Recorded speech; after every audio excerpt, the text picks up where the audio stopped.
Bismillahirrahmanirrahim. Alhamdulillah wassalatu wassalamu ala Rasulillah wa ala alihi wa ashabihi wa mawala.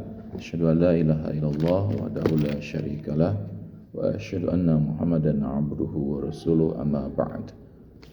Sahabat fillah rahimakumullah, kita akan lanjutkan fikih laki-laki, ikhtiar memahami fitrah laki-laki dalam Islam, yang mana pada kesempatan yang lalu kita sudah membahas dua tema atau dua pokok bahasan tentang bagaimana menjadi laki-laki seperti Nabi dan juga bagaimana menjadi laki-laki seperti sahabat Nabi.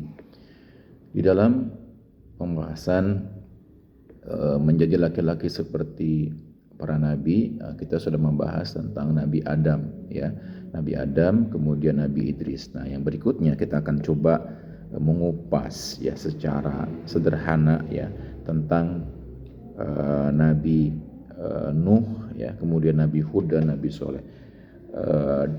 Saya punya pengalaman di dalam mengkaji sejarah para nabi ini, terutama yang terdapat di dalam Al-Quran. Kemudian saya simpulkan poin-poinnya ya, poin-poin yang terpentingnya, seperti untuk menjadi laki-laki seperti Nabi alaihissalatu wassalam, seperti Nabi Nuh alaihissalatu wassalam. Saya menyimpulkan tentang beberapa hal penting. Yang pertama, tentang urgensi menjadi orang yang sabar. Sesungguhnya Allah beserta orang-orang yang sabar. Kemudian menjadi pemaaf, dia memaafkan kaumnya di saat mereka mendustakannya. Kemudian juga memiliki semangat luar biasa ya, siang dan malam berdakwah kepada kaumnya. Di Nabi Nuh itu siang dan malam ya, laila wa nahara, berdakwah kepada kaumnya agar manusia menerima kebenaran. Kemudian menyampaikan segala keluhan kepada Allah Subhanahu wa taala. Beliau juga termasuk arsitek perahu ya, atau bahtera keselamatan, yang mana Nabi Muhammad SAW berkaitan dengan perahu ini atau berkaitan dengan bahtera keselamatan ini sering menjadikannya sebagai sebuah perumpamaan bahwa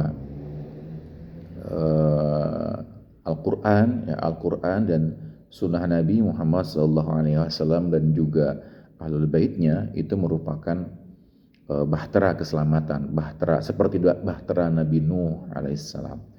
Kemudian beliau juga sangat perhatian, sangat concern terhadap pendidikan anaknya. Jadi khawatir ya akan keselamatan dan kebahagiaannya. Lalu beliau juga mengakui kesalahan dan berani memperbaiki kesalahan tersebut.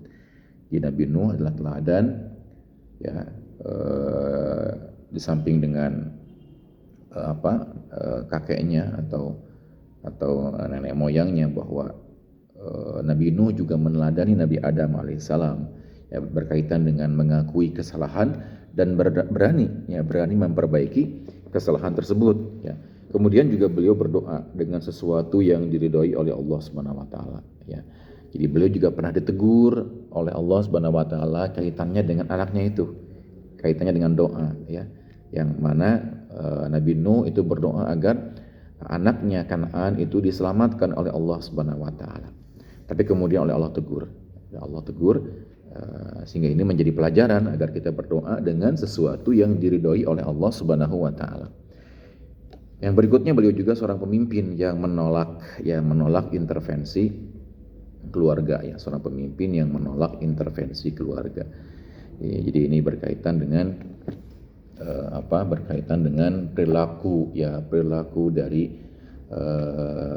istrinya Nabi Nuh ya, istri Nabi Nuh yang ingin mempengaruhi dakwahnya, ingin mempengaruhi komitmennya untuk berdakwah, mengajak kaumnya kepada jalan Allah atau kepada kebenaran.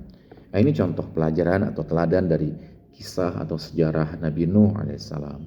Kemudian dengan Nabi Hud, berikutnya dengan Nabi Hud ya. Nabi Hud itu merupakan pemimpin yang teguh memegang prinsip. Beliau menyeru manusia agar bertauhid. Pribadi yang bertauhid adalah pribadi yang merdeka. Satu-satunya praktek penghambaan yang membebaskan dan memerdekakan adalah menghamba kepada Allah tabaraka wa ta'ala. Kemudian menyadarkan manusia bahwa tidak perlu berdusta, karena berdusta akan membawa petaka, terutama berdusta akan kebenaran Allah penciptanya. Yang berikutnya, di dalam sejarah Nabi Hud alaihissalam juga kita diingatkan akan akibat buruk, ya, kita diingatkan akan akibat buruk dari kesesatan.